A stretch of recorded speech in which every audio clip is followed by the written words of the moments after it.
دولت نہ ملے تو چینل پر تھوک دینا۔ صرف جمعے کے دن جو شخص یہ سورت پڑھتا ہے 700 ارب بھی مانگو تو اللہ دے گا انشاءاللہ۔ بسم اللہ الرحمن الرحیم۔ محترم ناظرین، آج کے وظیفے کی یہ تسبیح بہت اہم ہے۔ یہ اللہ تعالیٰ کی بے حد لاڈلی تسبیح ہے اور انتہائی آسان ذکر ہے کہ جسے نہ صرف بڑے بلکہ چھوٹے بھی کر سکتے ہیں۔ ایسی خیر و برکت والی تسبیح ہے کہ اس کو پڑھنے سے ہر پریشانی، ہر مصیبت، ہر دکھ، ہر تکلیف دور ہو جاتی ہے اور انسان کی ہر حاجت اللہ کے فضل و کرم سے پوری ہو جاتی ہے۔ اس کا ذکر قرآن پاک میں بھی ہے اور بے شمار احادیث میں بھی اس تسبیح کا ذکر موجود ہے۔ جمعے کے دن میں کسی بھی وقت اس تسبیح کو پڑھ سکتے ہیں، یعنی اس کے لیے کوئی خاص وقت مقرر نہیں۔ یہ اللہ کی لاڈلی تسبیح ہے اور اس کو پڑھنے والا بھی اللہ کا لاڈلا بن جاتا ہے۔ ناظرین کرام، اشفاق احمد رحمۃ اللہ علیہ ماشاءاللہ ایک بہت بڑے ادیب اور مفکر گزرے ہیں۔ وہ کہتے ہیں کہ کبھی بھی کسی انسان کی طرف سے اپنی ناقدری پر نہ اڑنا، کیونکہ قدر و قیمت کا تعین ہمیشہ وقت کرتا ہے اور درجات اوپر متعین ہوتے ہیں۔ اگر انسانی رویوں میں الجھ جاؤ گے تو زندگی بھر الجھ کر رہ جاؤ گے۔ بس ہمیشہ عیب اور غیب کے جاننے والے کے ساتھ اپنے معاملات سلجھائے رکھو، ساری الجھنیں اور مسائل دور ہو جائیں گے۔ ہمیشہ اللہ رب العزت پر توکل رکھو، اسی پر ایمان رکھیں، انشاءاللہ آپ کے سارے مسائل حل ہو جائیں گے۔ ناظرین، امام غزالی رحمۃ اللہ علیہ کے پاس ایک شخص آیا اور کہنے لگا کہ مجھے فلاں مسئلہ ہے اور میں بے حد پریشان ہوں۔ امام غزالی نے کہا کہ استغفار کیا کرو۔ کچھ دیر بعد ایک اور شخص حاضر ہوا اور اپنا کوئی مسئلہ بیان کیا تو آپ نے کہا استغفار کیا کرو۔ پھر ایک تیسرا شخص حاضر ہوا اور اپنی پریشانی اور مصیبت دریافت کی تو آپ نے اسے بھی کہا استغفار کرو۔ قریب بیٹھا ایک دوست جو یہ سب دیکھ رہا تھا کافی حیران ہوا اور کہنے لگا کہ آپ کے پاس جو بھی اپنا مسئلہ لے کر آتا ہے آپ اسے ایک ہی عمل بتاتے ہیں کہ استغفار کیا کرو، حالانکہ ان تینوں کے مسئلے الگ الگ نوعیت کے تھے۔ تو امام غزالی نے فرمایا کہ کیا تم نے سورہ نوح نہیں پڑھی؟ حضرت نوح علیہ السلام اپنی قوم کو کیا فرما رہے ہیں کہ اے لوگوں، استغفار کیا کرو، اولاد دے گا اللہ، استغفار کرو اللہ مال دے گا، اللہ تبارک و تعالیٰ رزق دے گا، اللہ کھیت دے گا، باغات دے گا، بارش برسائے گا۔ لہٰذا ہر مسئلے کا حل تو استغفار میں ہے، لہٰذا اسی لیے میں نے سب کو استغفار کا مشورہ دیا۔ اللہ والوں، استغفار کرنا اور دراصل اللہ رب العزت کے ساتھ اپنے معاملات کو درست کرنا، اور پھر جب اللہ تعالیٰ کے بندے کا معاملہ درست ہو جائے تو ہر مسئلہ خود بخود حل ہو جاتا ہے۔ لوگوں، آپ کو دکھ دیں گے اور جان لو کہ ہمارے نبی رحمت صلی اللہ علیہ وسلم سے زیادہ کس کو دکھ دیا گیا۔ جب لوگ نبی کو دکھ دے سکتے ہیں، یعنی ایک بہترین اخلاق کے حامل اور سچے ترین صادق اور امین کو دکھ دیا جا سکتا ہے تو ہماری کیا حیثیت۔ ہمیں بھی لوگ دکھ دیں گے، اپنے بھی دکھ دیں گے، بیگانے بھی دکھ دیں گے۔ ہو سکتا ہے کہ کام پر موجود دوسرے کو لے کر ہی دکھ دے رہے ہوں، لیکن ہمیشہ یاد رکھیں کہ دکھ نبیوں کی میراث ہے، اور اگر دکھ اور غم اچھے نہ ہوتے تو کبھی نبیوں اور پیغمبر پر نہ آتے۔ ہر نبی غم سے گزرا، ہر نبی دکھوں سے گزرا، ہر نبی پریشانی سے گزرا، ہر نبی مشکلات سے گزرا، اور ان سے گھبرانا بالکل بھی نہیں چاہیے، بلکہ یہ انسان کے درجات کی بلندی کا سبب بنتا ہے۔ ناظرین، روزمرہ زندگی میں ہم بہت سے گناہ سرزد ہو جاتے ہیں، اور پھر یہ اللہ سبحانہ و تعالیٰ کا ہم پر فضل و کرم ہے کہ وہ دکھوں اور غموں کی صورت ان کفارہ یہیں پر ادا کروا دیتا ہے۔ انسان پر اللہ تعالیٰ مختلف طریقوں سے اپنی رحمت اور اپنا فضل فرماتا ہے، اور ان میں دکھ اور تکلیف بھی شامل ہوتی ہیں، لیکن پھر فائدہ یہ ہوتا ہے کہ قیامت والے دن انسان بالکل پاک اور صاف ہو کر اپنے اللہ کے حضور پیش ہوتا ہے۔ حدیث مبارکہ ہے کہ قیامت والے دن کچھ لوگ بالکل صاف شفاف ہوں گے اور ان کے اعمال نامہ بالکل صاف ستھرا ہوگا، اور کہا جائے گا کہ یہ وہ لوگ ہیں جن کو دنیا میں بڑی بڑی مصیبتیں اور تکلیف کا سامنا کرنا پڑا، لیکن ان لوگوں نے ان مصیبتوں اور تکلیف پر اللہ کے فضل سے صبر کیا، اور آج اس کے نتیجے میں قیامت والے دن ان کے اعمال میں کوئی بھی گناہ نہیں، یعنی ان کے اعمال نامے میں صرف اچھائیاں ہی اچھائیاں۔ لہٰذا بے شک اللہ سبحانہ و تعالیٰ صبر کرنے والوں کو بشارت دیتا ہے اور فرماتا ہے کہ تمہیں فرشتوں کی جانب سے سلام پیش کیا جائے گا، اور خود اللہ سبحانہ و تعالیٰ اپنے ایسے بندے پر سلام بھیجتے ہیں۔ اور جان لیجیے کہ قرآن میں صبر کا لفظ تقریباً 100 بار آیا ہے، اور جنتیوں کی سب سے بڑی خوبی صبر ہی ہے کہ یہ صبر کیا کرتے ہیں، یعنی غم پر صبر، برے رویے پر صبر، اور صبر کا مطلب یہ ہے کہ برداشت کر لیا کرتے تھے، لڑائی نہیں کی، بلا وجہ کوئی پھڈے نہیں ڈالے اور اپنے غصے کو پی گئے تو غصے کو پی جانے والے ہی اللہ تبارک و تعالیٰ کو بے حد پسند ہیں۔ آج ہم گناہوں کے سمندر میں غرق ہیں، قدم قدم پر رب کریم کی نافرمانیاں کر رہے ہیں۔ ہماری صبح، ہماری شام، ہماری رات مصیبتوں سے آلودہ ہے۔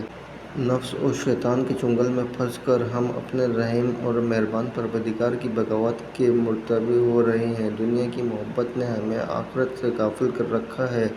اس فانی، عارضی اور ختم ہو جانے والی زندگی کو ہم نے اپنا متعین نظر بنایا ہوا ہے۔ خوف خدا، فکر آخرت اور بارگاہ الہی میں حاضری کا احساس مدھم ہوتا جا رہا ہے۔ نتیجہ سامنے ہے۔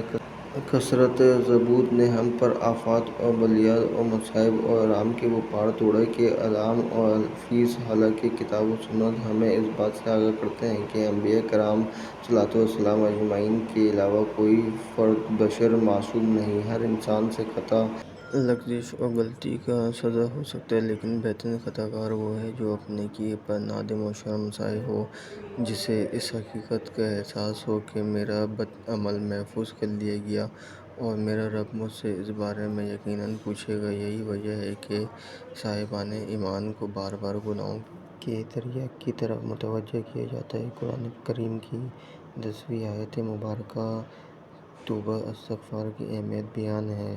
سینکڑوں احادیث مبارکہ میں انابت اور رجوع الہی پر روشنی ڈالی گئی۔ ایسا نہ ہو کہ بندہ گناہ کا ارتکاب کرنے کے بعد مایوس و پریشان ہو جائے، بلکہ کتاب مبین میں خطا کاروں کے واسطے صاف صاف اعلان کر دیا گیا ہے۔ اللہ کی رحمت سے نا امید نہ ہو، پھر سچے دل سے استغفار و توبہ اور باری تعالیٰ کے سامنے اقرار، مصیبتوں کی خیر و برکت دونوں جہانوں میں نصیب ہوتی ہے۔ ایک حدیث مبارکہ میں جناب حضور اکرم صلی اللہ علیہ وسلم نے ارشاد فرمایا، جو کوئی استغفار کو لازمی پکڑے، اللہ تعالیٰ اس کے لیے ہر تنگی میں آسانی، ہر غم سے دوری کا سامان پیدا فرمائیں گے اور اسے ایسی جگہ سے رزق نصیب فرمائیں گے جہاں سے اس کا گمان بھی نہ ہوگا۔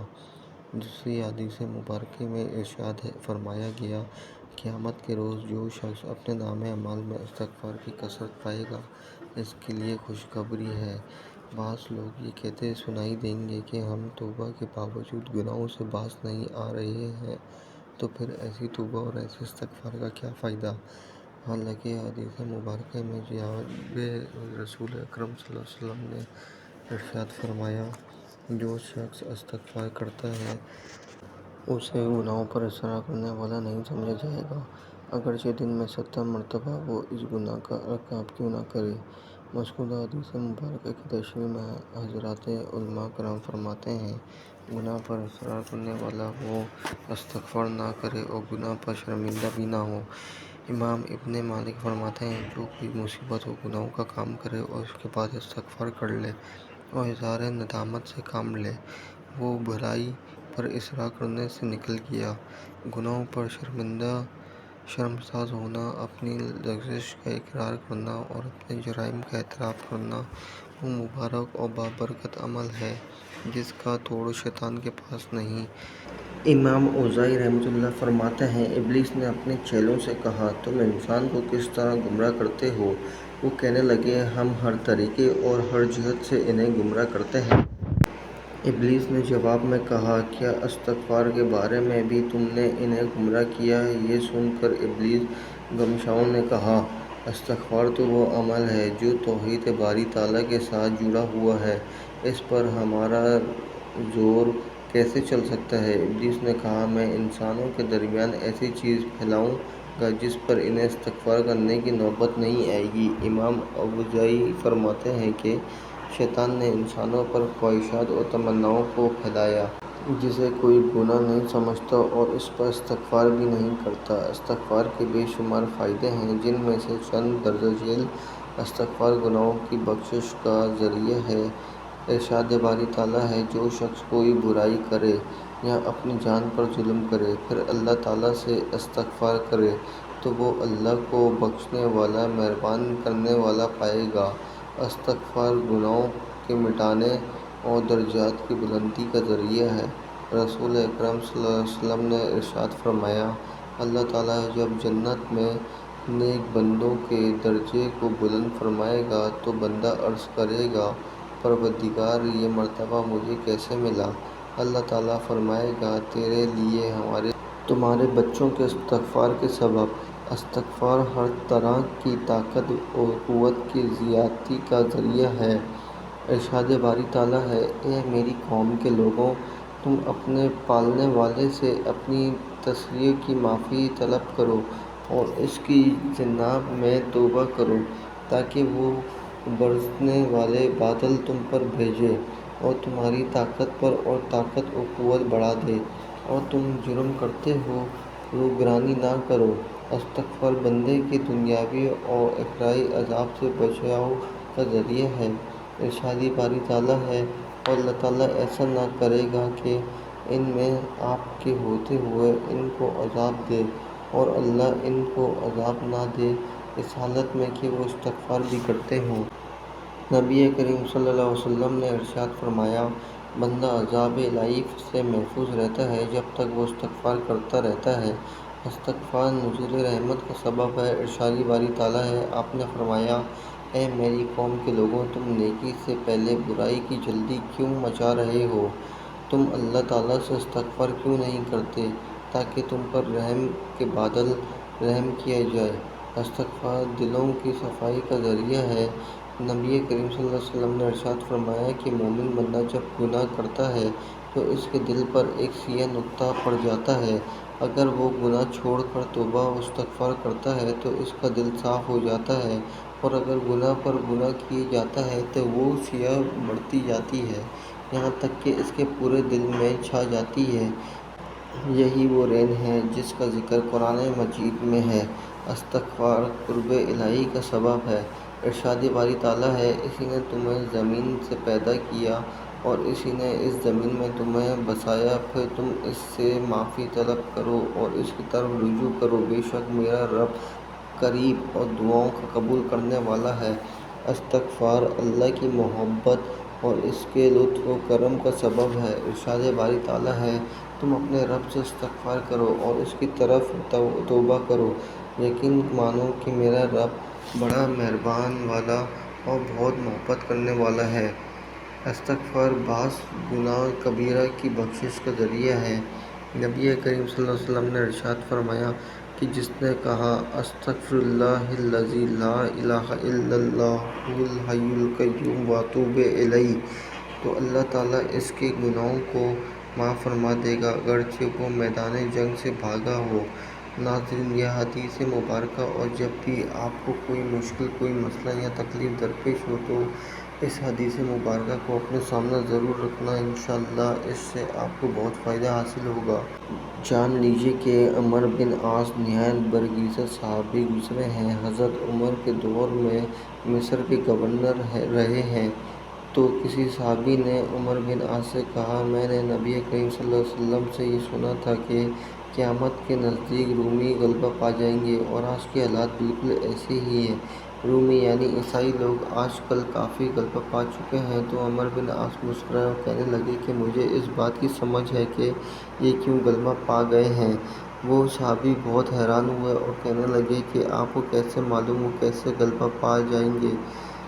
عمرو بن عاص نے کہا کہ میں نے ان لوگوں پر حکومت کی ہے اور میں آپ کو ان کی 5 باتیں بتاتا ہوں، یعنی میں آپ کو ان کی 5 خصوصیات بتاتا ہوں کہ جن کے سبب یہ لوگ غلبہ پا جائیں گے۔ ان کی پہلی خوبی یہ ہے کہ جب بھی ان پر کوئی مشکل آتی تو ایک دفعہ گھبراتے تو ضرور ہیں، لیکن اپنا محاسبہ کر لیتے ہیں کہ وہ مشکل کیوں آئی۔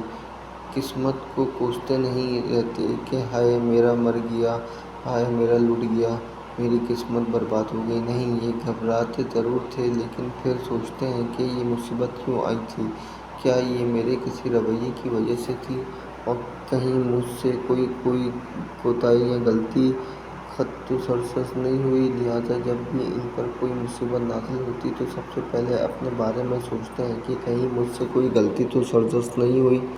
یعنی سب سے پہلے اپنے آپ پر انگلی ہونی چاہیے، پھر کسی دوسرے کی جانب، اور یہ بارو کر لینا چاہیے کہ کہیں میں نے کسی غلط آدمی کو اپنا دوست تو نہیں بنا لیا تھا، یا میں نے کوئی غلط عادت تو نہیں اپنا لی تھی، یا میں نے زندگی میں اپنا راز کسی غلط آدمی کو تو نہیں بتا دیا، وغیرہ وغیرہ۔ لہٰذا رومن یعنی عیسائی سب سے پہلے اس مشکل کے بارے میں یہ سوچا کرتے تھے کہ یہ مشکل آئی ہی کیوں۔ ناظرین، صحیح مسلم کی حدیث بیان کر رہا ہوں کہ رومن کی دوسری خوبی یہ ہے کہ جب بھی ان پر کوئی آفت، کوئی مصیبت نازل ہوتی یا کوئی ٹھوکر پڑتی تو ان کی تبدیلی کرنے کی صلاحیت بہت بہتر، یعنی وہ بڑے حالات میں پھنسنے کے بعد فوراً اپنے آپ کو بحال کر لیتے۔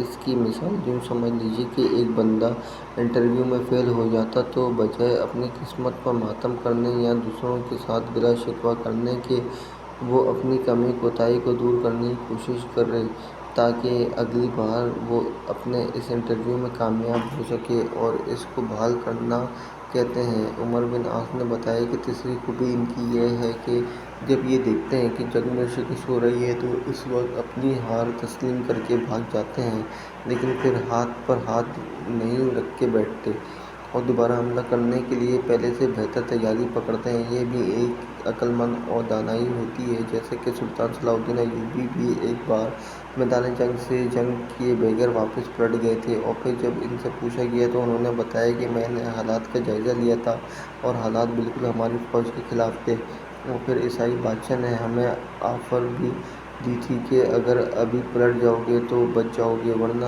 سب کے سب مارے جاؤ گے۔ لہٰذا میں نے مناسب سمجھا کہ اپنی فوجوں کو بے وقوفوں کی طرح مروانے سے بہتر ہے کہ ہم دوبارہ اچھی طرح تیاری کے ساتھ حملہ آور ہوں، اور یہی عقل مندی بھی ہے۔ اور لہٰذا عمر بن عاص نے اس وقت کے رومن کی یہ ایک خوبی بیان فرمائی کہ ایسا نہیں ہوتا کہ یہ میدان چھوڑ کر بھاگ جائیں اور پھر واپس نہ آئیں، بلکہ یہ دوبارہ نئے سرے سے تیاری کر کے واپس آ جاتے ہیں۔ چوتھی خوبی ان کی یہ ہے کہ وہ لوگ صدقہ و خیرات والے کام بہت زیادہ کرتے ہیں، یعنی دوسروں کے کام آنے والے اعمال بہت زیادہ کرتے ہیں۔ اور پھر فرمایا کہ ان کی پانچویں خوبی یہ ہے کہ یہ لوگ ناانصافی برداشت نہیں کرتے۔ اللہ والے عمر بن عاص نے پانچویں خوبی یہ بتائی کہ یہ لوگ مشکل کے وقت سب سے پہلے اپنا محاسبہ کرتے ہیں، دوسری بات کہ مشکل وقت سے نکلنے کے لیے نہایت ہی تیز رفتاری سے کوشش کرتے ہیں، تیسری بات یہ کہ جب جنگ سے بھاگ جاتے ہیں تو واپس پلٹ کر آتے ہیں اور پہلے سے بہتر تیاری کے ساتھ آتے ہیں، یہ کہ آپس میں ایک دوسرے کے انتہائی خیر خواہ ہیں، ایک دوسرے کی ہر ممکن حد تک مدد کرتے ہیں، اور پانچویں خوبی یہ ہے کہ ناانصافی برداشت نہیں کرتے۔ دراصل عمر بن عاص نے یہ ہم مسلمانوں کو تعلیم دی تھی کہ اپنے اندر یہ پانچ خوبیاں پیدا کر لیجیے تاکہ ہم اپنی زندگی میں کبھی بھی مایوس اور پریشان نہیں رہیں اور اپنے مشکل سے مشکل حالات سے جلد باہر نکل آیا کریں۔ لہٰذا ان سب خوبیوں کے ساتھ ہی ہر شخص ہر وقت اللہ رب العزت سے توبہ و استغفار کرتا رہتا ہے تو یقیناً اللہ پاک کی مدد اس کے ہر حال میں شامل ہو جاتی ہے، یوں وہ اللہ سبحانہ و تعالیٰ کا لاڈلا بن جاتا ہے۔ ناظرین کرام، اب آپ کو بتاتے ہیں کہ یہ عظیم الشان تسبیح کون سی ہے کہ جس کو پڑھنے والا اللہ تبارک و تعالیٰ کا لاڈلا بن جاتا ہے۔ وہ تسبیح استغفر اللہ یعنی یا اللہ مجھ گناہ گار کو بخش دے۔ یہ جملہ اللہ تبارک و تعالیٰ کو بے حد پسند ہے۔ جب کوئی بندہ انکساری سے اعتراف کرتا ہے اپنے گناہوں کا اور اللہ تعالیٰ سے بخشش طلب کرتا ہے تو اللہ تبارک و تعالیٰ بے حد خوش ہوتے ہیں۔ اللہ تعالیٰ ایسے شخص کے لیے اپنی رحمت کے دروازے کھول دیتے ہیں، پھر اس کو اتنا عطا فرماتے ہیں کہ جو اس کے وہم و گمان سے بھی بڑھ کر ہوتا ہے۔ ناظرین کرام، جیسا کہ بتایا گیا ہے کہ یہ تسبیح اللہ تعالیٰ کی لاڈلی تسبیح ہے اور اس کو پڑھنے والا اللہ تعالیٰ کا لاڈلا بن جاتا ہے، تو جو شخص انسان جتنا زیادہ اللہ کا لاڈلا بننا چاہتا ہو تو اسے چاہیے کہ وہ اتنا ہی زیادہ استغفار کا ذکر کرتا رہے۔ ہر انسان کو چاہیے کہ پورے دن میں کم از کم 1000 مرتبہ استغفار پڑھ لے اور اللہ تبارک و تعالیٰ کے لاڈلے بندے میں شامل ہو جائے۔